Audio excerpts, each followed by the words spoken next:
You often hear Christian people saying, what is God's will for my life? How can I know that? And what we tend to mean by that is, what is God's circumstantial will for my life? We're thinking in terms of circumstances, and it's very common amongst younger people.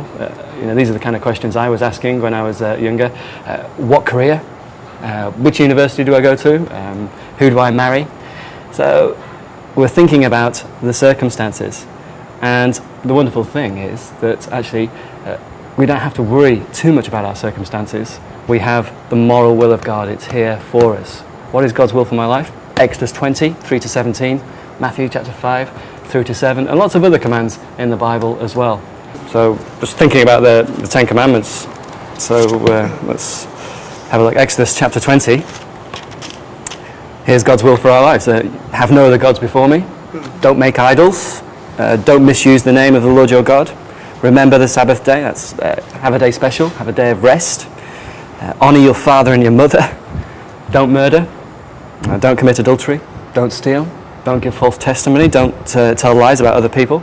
And don't covet. Don't be jealous of what other people have. So there we have God's will for our lives, plain and simple. So we don't have to grope around wondering what God's will is for us. Yeah. And so we think in Matthew 5 through to 7 of Jesus teaching on the Sermon on the Mount, again he applies the commands of God to our lives. So he says things like, you've heard it said, do not murder, but I tell you, if you hate your brother, you're guilty of murder in your heart.